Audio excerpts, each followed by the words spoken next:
It's me again, back by popular demand. You guys sure know how to make a bear feel loved and appreciated, and I want you to know that I take that very seriously. And I really hope I can live up to the hype. But first, a quick recap for anyone who didn't catch the story last year.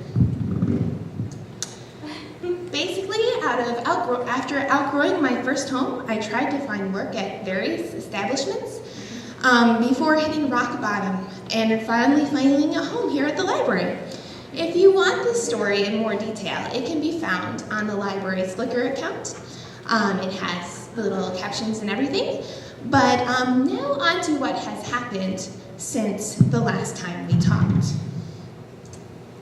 I got a new friend. Santa Claus brought him. His name is Little Buddy, but I just call him LB for short. I love having a friend here to hang out with at the library because when you all go home at night, it gets kind of lonely. And I've spent most of this year showing him the ropes of what the library is like. First, I showed him the important things, like where to find things to eat. There's no mascot snacks today. And then I showed him the best places to take a nap. I also impressed on LB the importance of cleaning up after ourselves. It's pretty important that we do, because if you guys really knew what happened here at night, I would be in big trouble. The other new thing at the library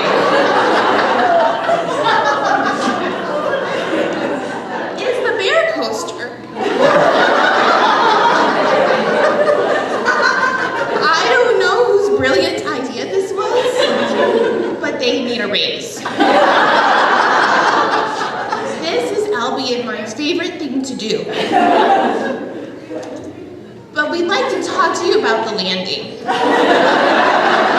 It's a little bumpy. Yeah, it's pretty nice having a buddy around. Albie's had a lot of really good ideas too. Like, did you know you can toast marshmallows over a fire? Who knew? Another thing I learned from LB, apparently the library has something called a pop machine. It took us a little time to figure out how it worked, but LB figured it out pretty fast. Apparently, this is another reason why it's good to have him around, because he's really smart and he's really small. Apparently, these are what you need if you're going to work a pop machine. Success! Now, if we could only figure out how to work the snack machine. Of course, LB's more adventurous than I am. Thankfully, the library has lots of books to keep him occupied. He's taught himself how to climb, and how to rappel, and how to scuba dive.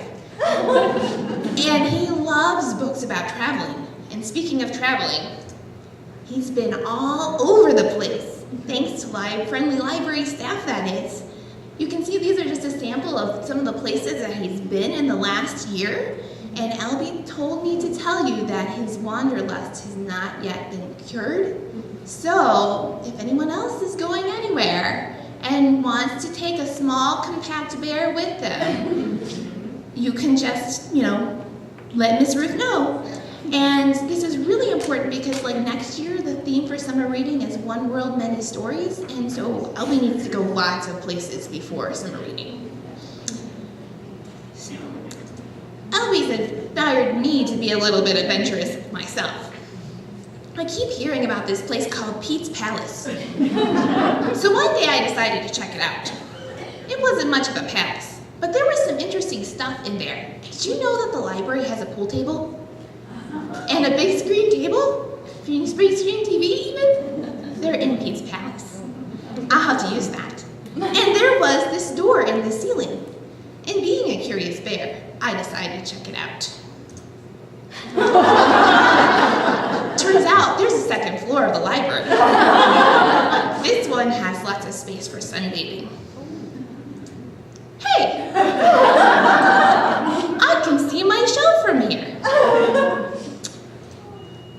was on the second floor anyway. I did some minor adjustments to the thermostat. Turns out I'm pretty handy. Do you know how warm it gets in the library if you're stuck in a bare coat all the time? It is unbearable. Well, it's not going to be a problem anymore. After my adventures on Ruth, I decided to actually venture off of library campus. I have some relatives who have been bugging me to visit them for years. I recently ran out of the excuses, so I figured it was time. They live in a pretty posh place. I decided I think we need a fountain like this to put outside the library. They turned out to be a little aloof. I couldn't get anywhere near them because of all the barriers they put up, but while I was there, I learned a lot about family history. Did you know that my closest relatives are grizzlies? And apparently bears hibernate. This means that I can get paid to sleep. This is just another reason why I love my job. On the way home, I got really brave. I've always heard that Krispy Kreme donuts gives out free donuts when their hot and ready sign is on. So I decided to check it out. But if you're a bear, it turns out you can get free donuts anytime. There's a bear box out behind the store. You just open it up and you climb in and eat all you want. So that was really yummy. So that's a little bit of what I've been up to the last 12 months. Thanks again for letting me present here at Staff Day. Now, if you excuse me, I hear lunch is going to be really yummy. I need to go get my space in line.